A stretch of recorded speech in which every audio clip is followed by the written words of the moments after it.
It's officially live It's now. officially live now. Hello, everyone. I am so excited. So I am launching a new show called The Fire Pit with Danielle Moody, where I am going to be bringing on some of my most just respected, brilliant friends, colleagues, and talking about the fuck shit that is happening. And then we will talk about things that we'd like to burn up in that fire pit. So for my first one-on-one interview, I'm very excited to welcome Adam Parkhomenko, who you all know because his Substack is huge, alt media. You know him as a Democratic strategist. You've seen him all around Substack. But Adam, I will give you an opportunity to introduce yourself, and then we'll jump into the fuck shit of the day. I love it. Well, first of all, thank you. I'm so excited to be on with you again, but also be on with you as the first guest on your new show. I think the world of you, and I like how you call it how it is. I guess for the fire pit, we'll use that term figuratively. So anything we're putting in it for any of the attorneys listening, we're just Right. we're just talking. Figurative. In the event that we put any people into that pit. But yeah, I spent 15 years on and off working for Hillary Clinton. I also spent 15 years as a reserve with DC Police, MPD, where oddly, randomly, actually was assigned to the first district where Michael Fanone was. So I worked with Fanone for years. And a bunch, Harry Dunn is somebody that I interacted with, regularly. Just never thought that those worlds would intersect, Wow. just kind of, I think most notably spent, the past 5 years working with Midas Touch when they were a little 20,000 follower Twitter account, and really proud of the work that the brothers have done, and got connected by way of Mary Trump with you, and have really enjoyed being friends and working together ever since. So thank you for having me today, and I'm excited to hear all the other terrible things that I may have missed this morning that you probably have seen. Right. So, I mean, let's just jump in. Where we are right now is that we have militarized presence in Portland, LA, in Chicago. There are now rumors, right, that are bubbling about that Donald Trump is having more serious conversations inside of his White House about invoking the Insurrection Act, right? And we know that the Insurrection Act is a very broad law from the 1700s that would allow for a president to take over the militarization of said area if in the event of a rebellion against government or an insurrection against government.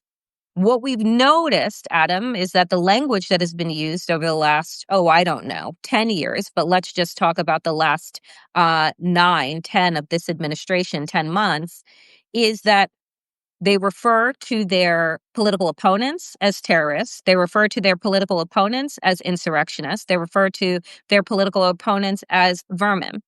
So when you hear now that there are rumblings about Donald Trump escalating the militarization in these states, using them as petri dishes to what he wants to do nationally, what's your reaction? Well, I think one thing that Michael Cohen has said sort of over and over again is, people are trying to figure out when, Donald Trump says something, or what is he doing? And what Cohen has always said is, you just have to listen to what he's saying. If he's saying he's going to do something, he's going to do it, unless we're talking about like releasing a healthcare plan.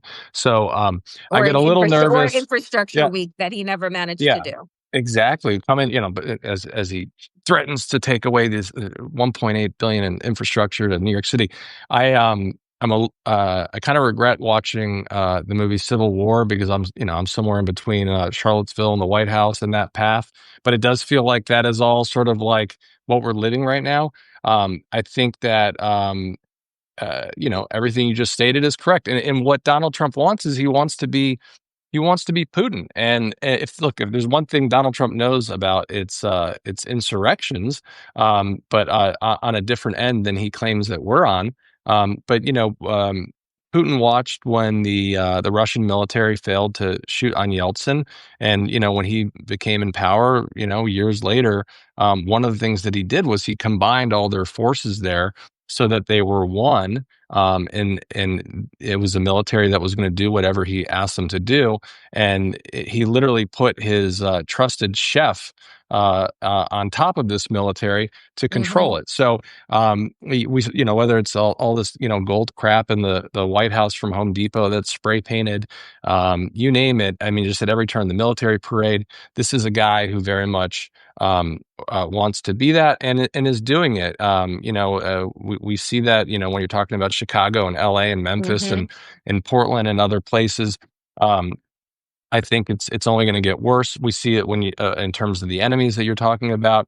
Unfortunately, somehow Donald Trump made us come to Comey's defense. But I think Comey is just the first of many. I wouldn't be surprised if we see a John Bolton indictment down the road. I wouldn't be surprised if you went after Hillary Clinton and others. If anything, actually, I'd say that Donald Trump owed Comey a thank you coming out of the 2016 campaign. But that's where he is, and he's going to be, weaponizing our military and this martial law and talking about taking the streets of DC as a training grounds for our military. This is all stuff that is the reality, and we can also watch when he responds, to a question about Maxwell in the Oval Office, and he's like, "I'm sorry, who?" Haven't heard that name in a while. I don't know. Maybe I would I don't. I mean, the reality is like we're going to see a bunch of pardons, and we're going to see a bunch of more illegal activity coming out of this White House. And the thing with me right now too is that we are watching at the same time, because you and I have both been working in media for well over a decade, as well as in and around politics. And what is killing me right now is that at a time when we need corporate mainstream media to be literally issuing a five-alarm, sirens about what is happening right now, educating the American people on what the Insurrection Act is, educating people on which we'll get to, which is Stephen Miller glitching on CNN after mentioning the phrase plenary authority, right? And instead, what we're seeing right now is that Barry Weiss has just been named the editor in chief of CBS News, that the Ellison family that And is they behind acquired, I guess, and Paramount, right, acquired the Free Press. Paramount acquired the Free Press, her outlet, and now they're looking to acquire TikTok. They are looking to acquire Warner Brothers. This is all through Skydance, David Ellison, the son, and they are literally doing this as a way to skew the narrative, not just as it pertains to the Israel-Gaza conflict, but as it pertains to wokeism, what Barry Weiss has made her entire career going after. When you see these things happening in media at the time that Donald Trump is clearly escalating his attacks, what do you make of how the public is supposed to get their information, and what you can expect moving forward, or what they can expect moving forward from corporate mainstream media? Yeah, I mean, I think this goes hand in hand why I always say, when it comes to Democrats, we shouldn't be afraid to make changes in our own party, leadership, have fights, have good primaries, all that kind of stuff, because we're already getting all of the shitty headlines anyways.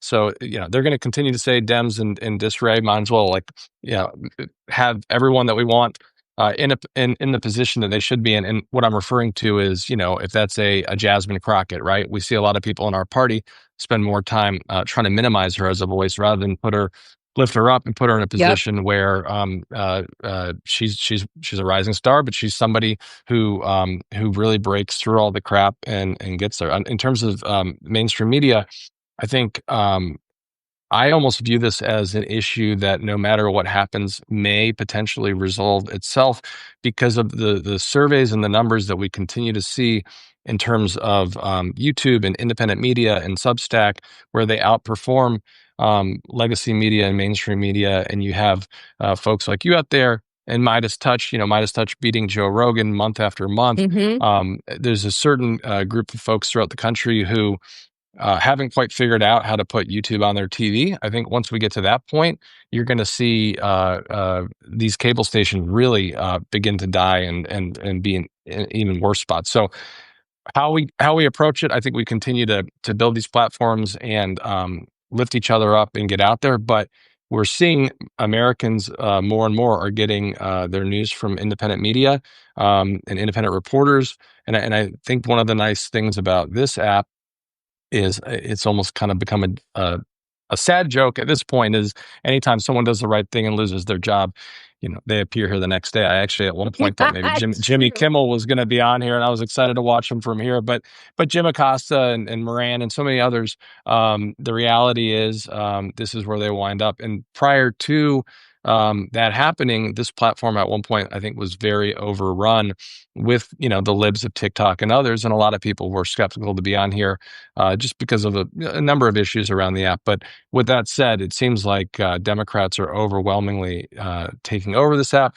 The other piece that you mentioned in terms of these monopolies, we keep hearing about, like for instance, the TikTok deal, and the White House will have a conversation about TikTok and talk about how X, Y, and Z is happening.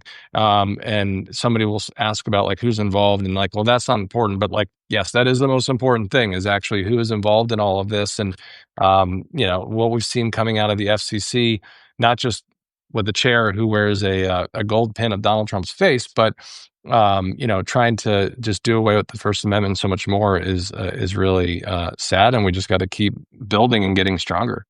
He actually said on his broke down social media platform this week that he got rid of free speech. Hillary Clinton just reposted it as she was telling people that they need to have their voices heard on October 18th, which is the next big No Kings rally. And I want to get your thoughts on that with Donald Trump and his people, Stephen Miller, CNN glitch for folks who don't know.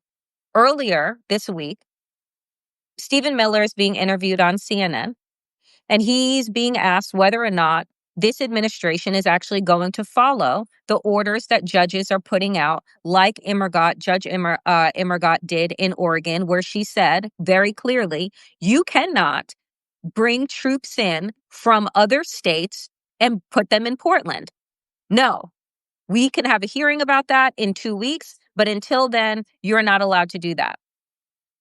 Stephen Miller was asked on CNN, will you abide by this court order? And he goes on to say, well, we have plenary authority. And then freezes. Was not a technological glitch because he was still blinking, breathing. The clouds were still moving on the ground behind him. He just stopped talking because he said the quiet part out loud. Plenary authority is putting all authority of government into one person's hand, which is essentially disregarding a constitutional republic with our three co-equal branches of government. So what was your reaction to that glitch and the fact that they have become so emboldened that they're not even bothering to use nuance? They're not even bothering to hide it. Yeah, I mean they are. I guess someone joked not too long ago, right? If this was Watergate, they're just releasing the tapes publicly, right? And it's the same thing that we saw with Pam Bondi in response to the question about Donald Trump and the photos in the safe and so forth, and Jeffrey Epstein, where she just went silent, and wasn't speaking, was blinking her eyes. Same thing though, as Ali said, that non-answer was in fact an answer. Mm-hmm. I think that to your point on Stephen Miller, what's sort of interesting, and two things, Stephen Miller and his wife obviously are also full of shit. I mean, they posted that video where they were freaking out about people using chalk outside their home in Arlington, Virginia. And I don't know that it's been reported, but that home is actually up for sale now, despite the fact that as of this week, despite the fact that they said that they wouldn't back down and they're not going anywhere, they're now moving out of that home because people put chalk on their sidewalk. I think what makes me the most surprised is this tied to the shutdown. I'm actually kind of surprised that they're that Congress, while not working, is even working right now. Like, I'm surprised they're even going through the hoops of this rather than just coming out and saying, we control the Treasury, we control the Supreme Court, we Yep. control all of this. You know what? The government's not actually shut down. We're not doing that anymore. It's back up and running. Release the money, do this, do this, do this, because that's what they're doing on everything else. So I that also ties to, like, are we going to have elections or not? Are we going to have midterms or not? But that also ties to the military piece you said. But I just find it really interesting that for everything that they're just ignoring and bypassing, that they still continue to pretend that, like, that's the one thing that they've sort of just not touched at this point as of now. I mean, and I think, look, it is a matter of time.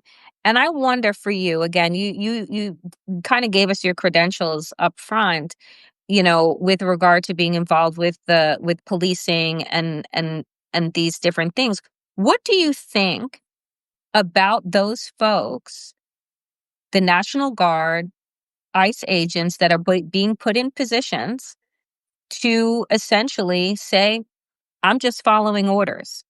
What do you make of the response that the National Guard leader said, I will, if the National Guard is sent out to Portland, the Oregon National Guard is sent out, being sent out to protect the people, right? Like, I'm going to protect the protesters because they have a right to protest. We have not seen that come out from, many military leaders. So what do you make of the position that law enforcement is in right now, given this hyper militarization by the Trump regime?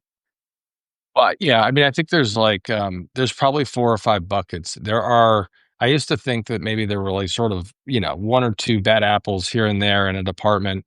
Now I think that there's more. I think that, that a number of people have been emboldened and feel like, this is like the 1990s, where there were no body cameras, and they had I don't even know what those things were called that were outlawed, like the, blackjacks.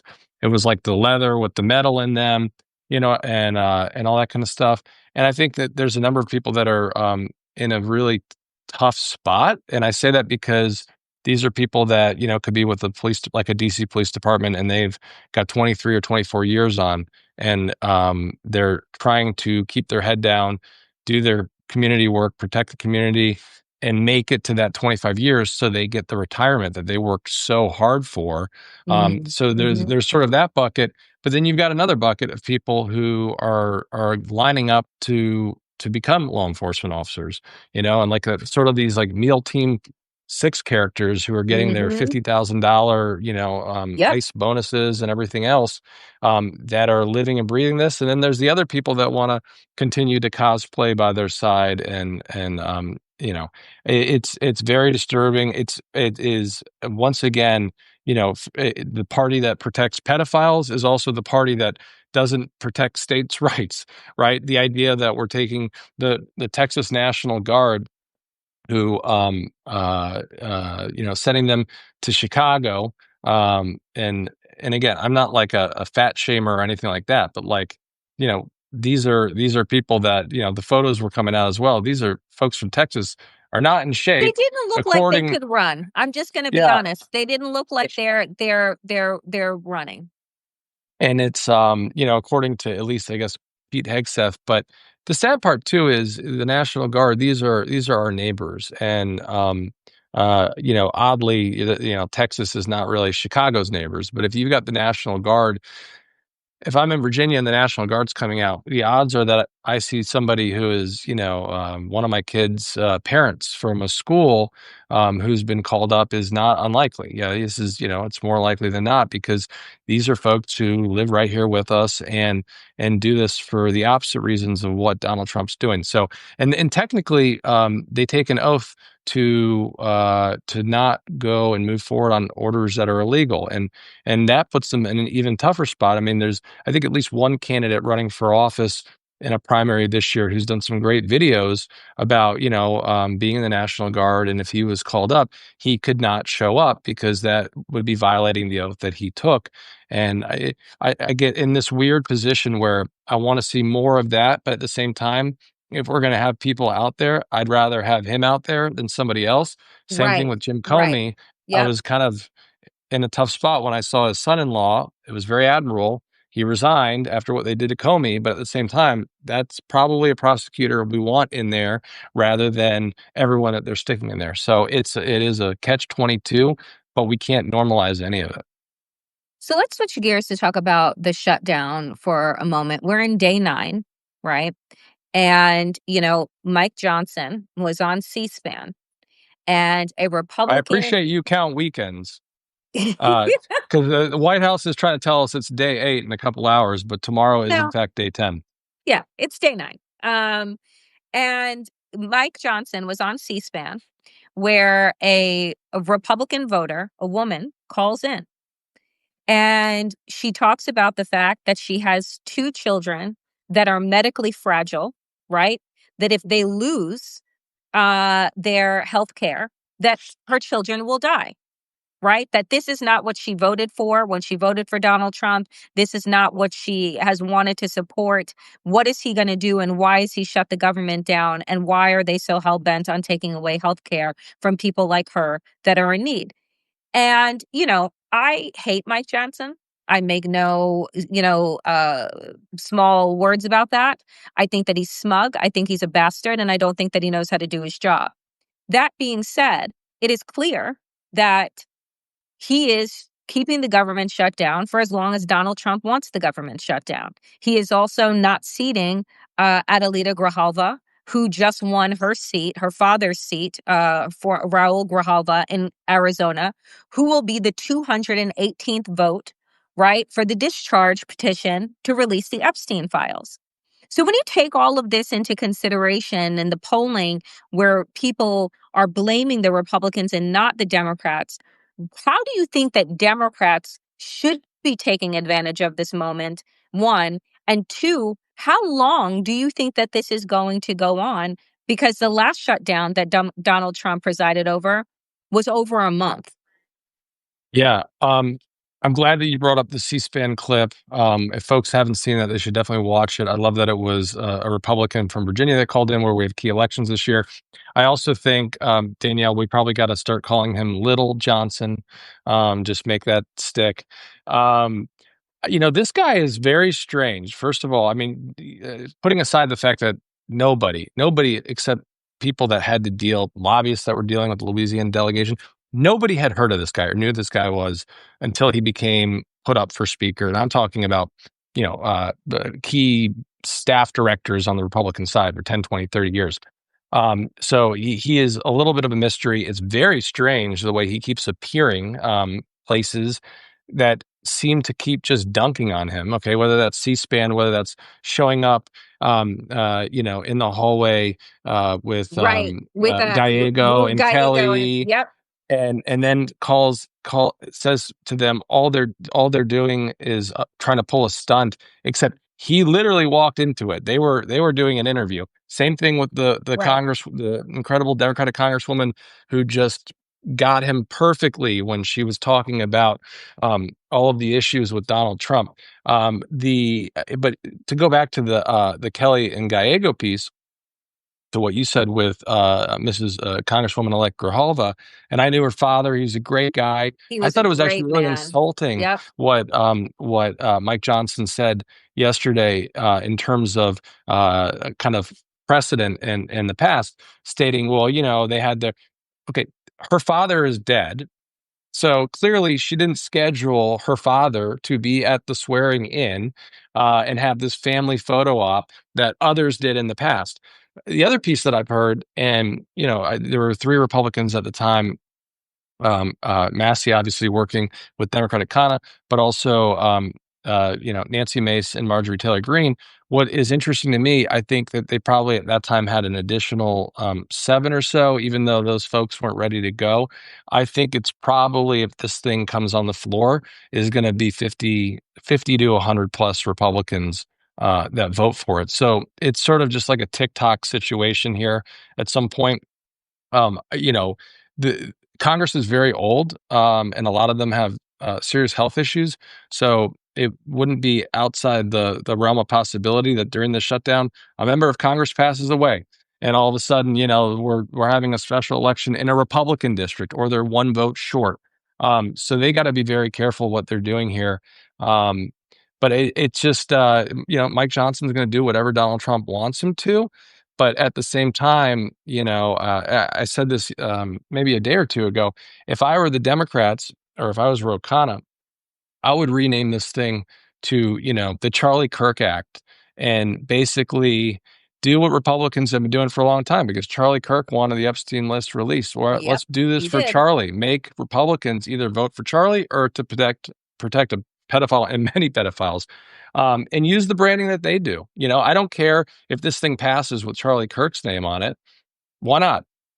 Yeah, I feel like, and did you see Chuck Schumer's latest video? Uh, did you see it? Depends. I don't know.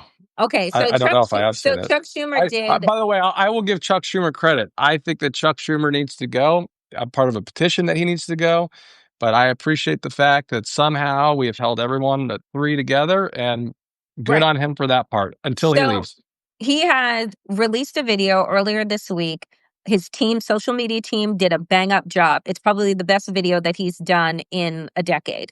Talking about the shutdown. It was, it was giving Mom Donnie on a walk, and then giving a It could PowerPoint be the first time he presentation. did a video that he didn't film, or a tweet that he Yeah. didn't tweet, Yeah, for all we know. it was very well done, and explaining the shutdown in very clear ways. And he said, I have three words for Republicans, like no fucking way. And that's what he said in the video. Like, no fucking way are we signing on to this, this bullshit, what you're calling a clean CR, which is not a clean CR. Because it's to give, to rob from the poor and give to the wealthy. And so I'm just curious, when you see Kamala Harris saying, these motherfuckers are crazy, and actually saying that outright. When you see Chuck Schumer, saying no fucking way on videos, do you think that Democrats have finally gotten the memo that things have changed, that decorum has been dead for probably over a decade, and that they need new tactics in order to bring people in? I I do and I don't. So I do, in the sense that I think that they finally get it, because like 6 years ago we were all getting crushed and ridiculed for cursing, which we continue to do. What worries me the most is if we regain power, Democrats don't know how to use it. So I think we're starting to see that a lot of them, including, it's almost coming more from the states than anywhere else.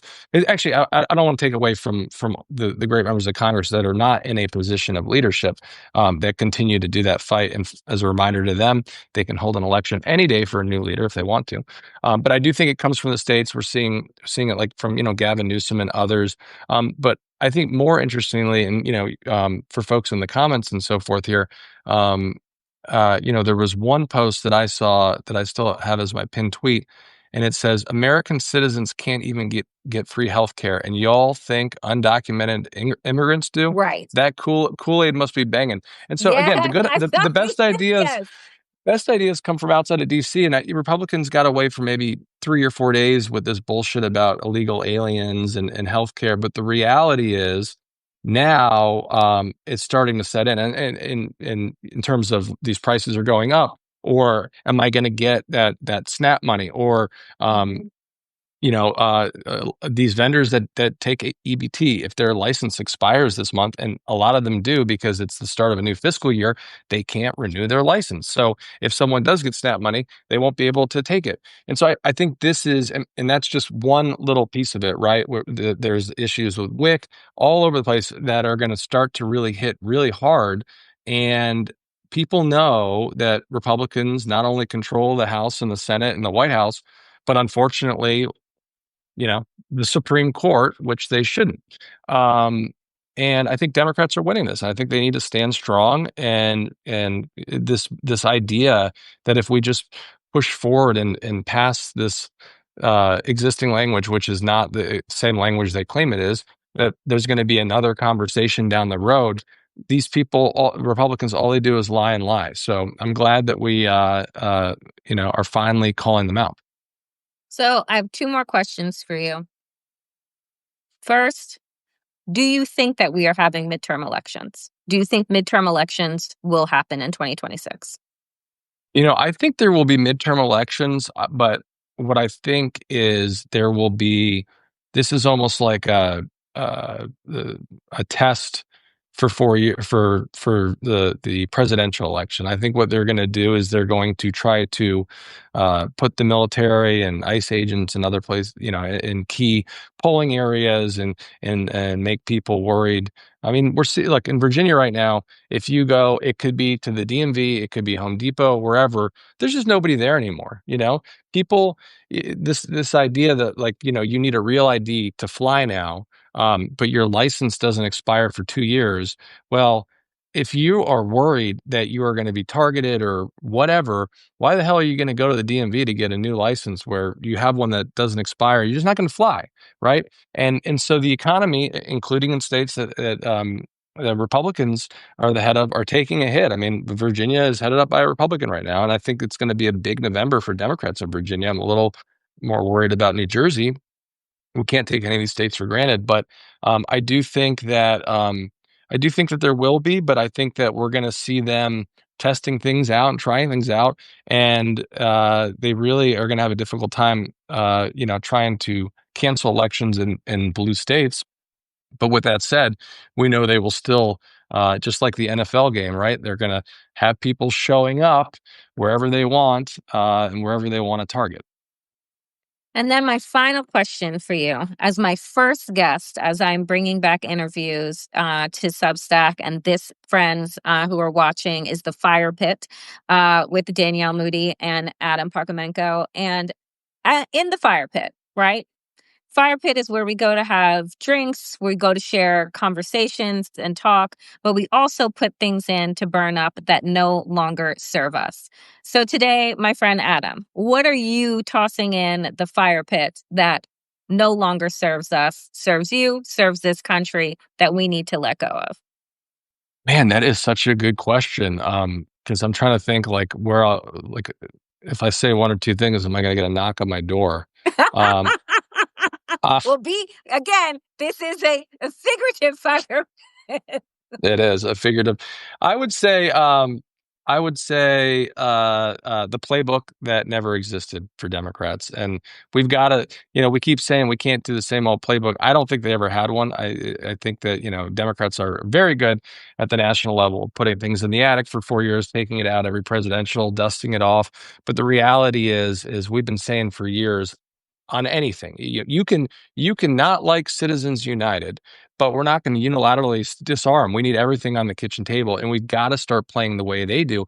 But we also need to play the way they do when we are in control. For instance, going back to Barack Obama, and this is not a knock on him, right? But like Yeah. we are the ones who put Comey there to begin with, right? And we had this sort of like kind of diverse, almost like Lincoln cabinet. We don't need to put a Republican at the head of the FBI Yep. when we take office, whenever there's a vacancy. And by the way, if the head of the FBI is serving a 10-year term when we come in, part of a 10-year term, and it's somebody from Donald Trump, fire them and bring in a real respected person. I mean, like it's just 1,000%. as easy as that. What's going to happen?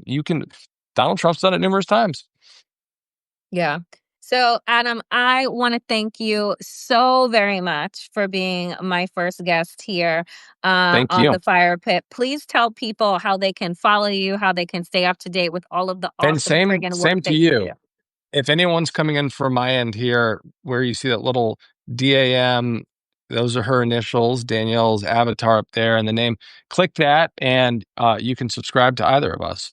And I'll make sure to share this afterwards over email and stuff. But thank you for having me for your first episode here.